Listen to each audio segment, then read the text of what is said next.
Baik, selamat pagi. Jadi di depan saya ada mahasiswa bimbingan saya bernama Abdul Rahman Salim. Nah, itu Wong Cilacap. Lamongan, Pak. Wong Lamongan ya, berasal dari Lamongan. Salah terus saya, Wong Lamongan. Nah, jadi kami ya, saya pun ini sedang belajar ini. Kami sedang menyusun sebuah gambar yang nantinya akan disubmit sebagai graphical abstract atau abstrak dalam bentuk grafis berkaitan dengan penelitiannya yang berhubungan dengan data pemboran di daerah pertambangan gitu ya. Nah, coba mari kita lihat narasinya dan nanti hasilnya gambarnya seperti apa ya. Oke, saya balik ya. Ya, Pak. Ya, go. Jadi output inti dari tugas akhir saya, Pak, itu adalah pemodelan air tanah dangkal. Dangkal ini yang dimaksudkan di area sedimentary aquifer dan aquifer dalam. Dalam menunjang data output akhir ini dibutuhkan beberapa data, Pak. Data. Yang pertama, ini ada data pemetaan geologi. Nulisnya Anda boleh nyingkat ya, boleh. Oh iya, Pak, saya singkat aja, Pak ya. Nah, dan Anda boleh juga tidak menuliskan semuanya, tapi Ya. bisa digantikan dengan sebuah gambar atau apapun lah gitu. Ya. Jadi tidak harus ditulis lengkap. Ya, silakan. Outputnya itu ada data yang diperlukan, ada pemetaan geologi, kemudian kedua ada pemetaan hidrogeologi, ketiga ada pemetaan geologi ini dibagi menjadi dua kemungkinan, ada pemetaan geologi secara permukaan, kemudian ada data pemboran. Untuk data peta pemetaan hidrogeologi juga ada pemetaan secara lapangan. Kemudian ada beberapa lagi, ada uji dari hidrogeologi, misal uji pumping test untuk mengetahui sifat dari aquifer maupun sumur yang akan dipompa nantinya. Kemudian ada di sini ada pemetaan hidrogeologi, ada uji kualitas dan kuantitas pastinya. Kuantitasnya ini berupa uji pumping test mungkin ya, Pak. Tambah lagi ada untuk menunjang data-data ini, ada ketiga ada data geofisika.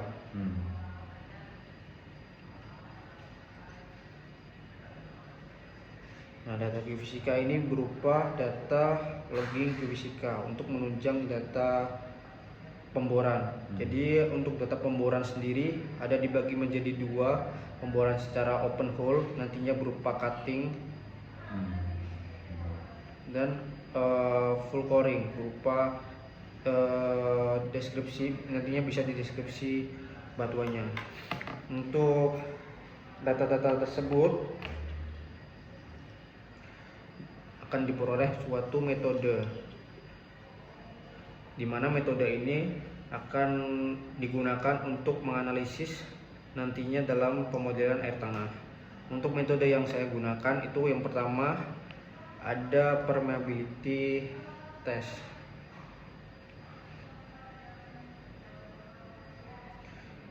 Permeability test ini merupakan suatu uji permeabilitas untuk mengetahui sifat-sifat dari kelulusan batuan itu, Pak. Jadi untuk yang studi saya ini ada dua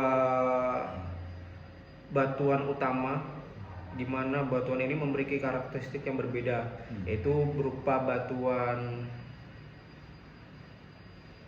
sedimen, kedua ada batuan ultramafic. Dari kedua jenis batuan ini pastinya akan memiliki nilai porositas maupun permeabilitas tersendiri Pak. Dimana untuk batuan sedimen pasti permeabilitasnya akan dikontrol oleh suatu pori-pori batuan. Sedangkan untuk batuan ultramafic cenderung lebih dikontrol oleh suatu fracture. Kedua, ada metode RQD. RQD merupakan kepanjangan dari Rock Quality Designation, di mana RQD ini untuk menentukan tingkat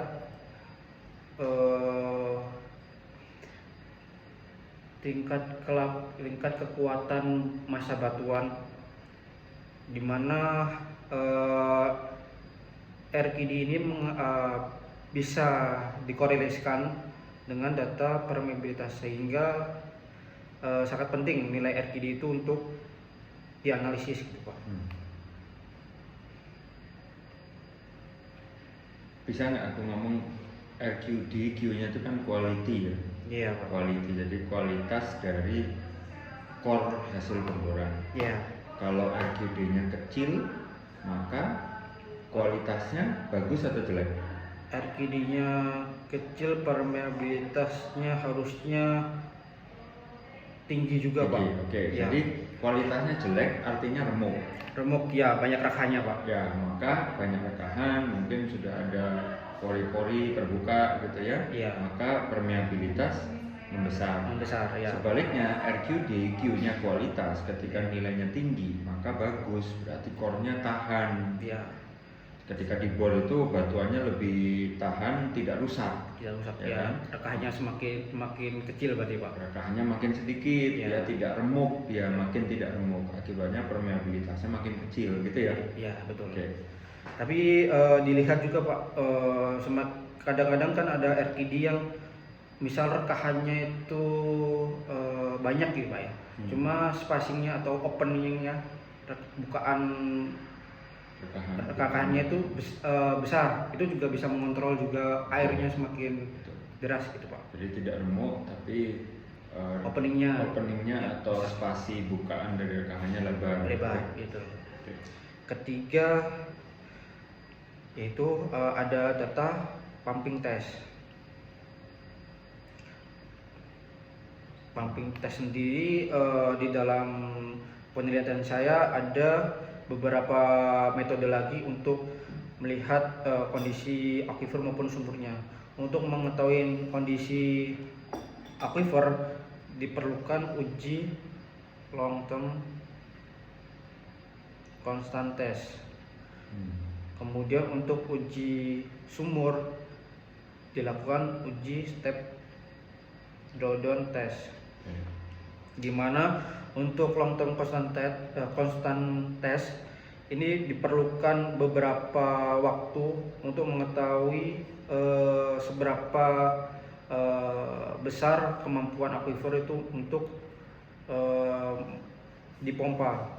Kemudian untuk step drawdown test dilakukan beberapa step-step untuk mengetahui kondisi sumur itu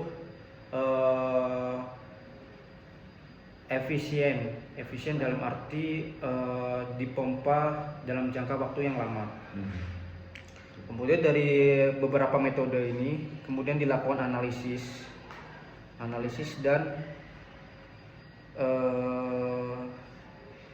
pembahasan.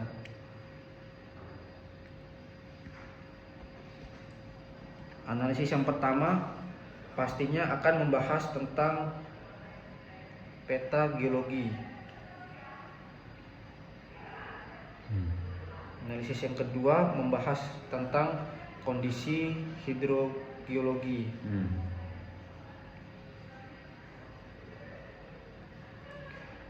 Analisis yang terakhir terkait pemodelan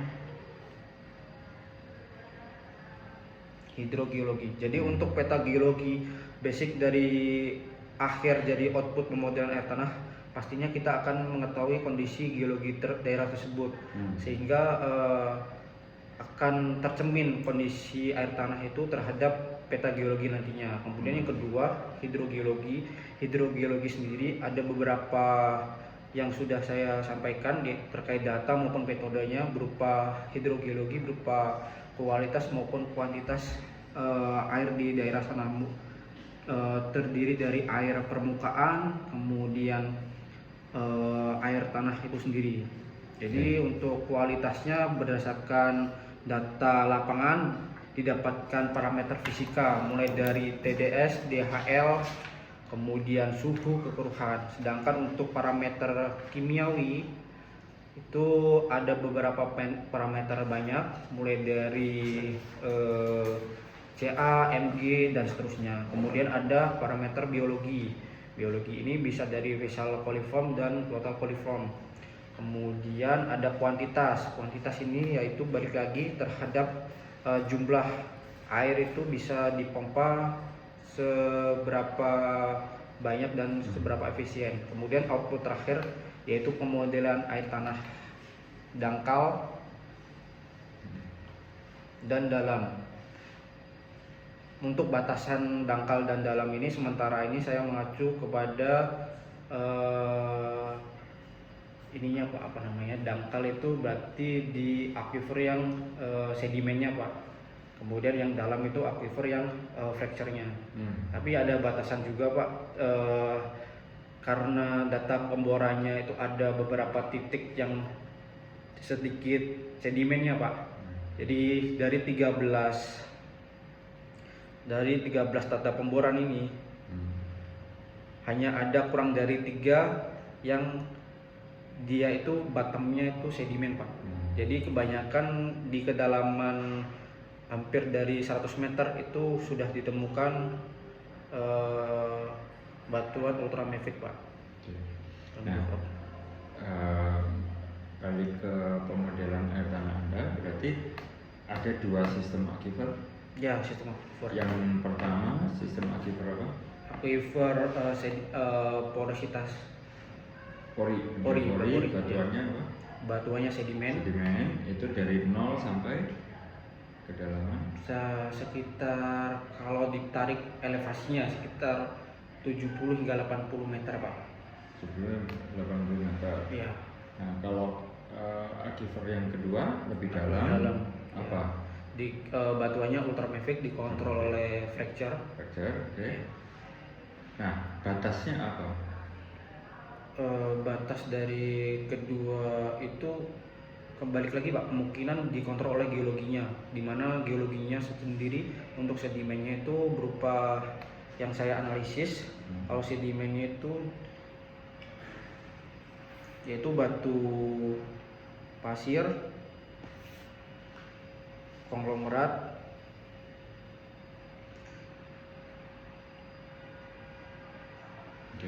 dengan formasi langkowala Pak.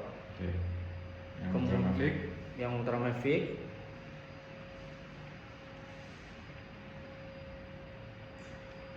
terdiri dari batuan peridotit, kemudian ada basalt, dan ada sebagian batuan metamorf yaitu serpentin. Udah ya. Nah, ini untuk nama formasinya termasuk ke kompleks ultramafic. Nah, pertanyaanku tadi itu Anda modelkan jadi satu model isinya 2 sistem, ya? Atau Anda memodelkan masing-masing terpisah, model yang aquifer yang sedimen Anda modelkan sendiri, kemudian pada model yang kedua Anda modelkan yang batuan ultramafic. Yang mana? Untuk sementara ini yang saya tangkap kalau menurut saya Pak ya, memodelkan keduanya secara langsung Pak, karena keterbatasan data untuk batuan sedimennya Pak, karena ada beberapa hole aja untuk misal kita mau sebarkan aquifernya kan susah Pak. Ya, masuk akal, karena begini, ketika kita mau memodelkan menjadi 2 model yang terpisah, maka setiap model harus ada batas, ya kan? Nah, jadi pemodelan aquifer 1, maka batas atas sama bawahnya apa, batas lateralnya apa, Kemudian pemodelan aquifer kedua, sama juga batas atasnya apa, bawahnya apa, lateralnya apa, ya kan?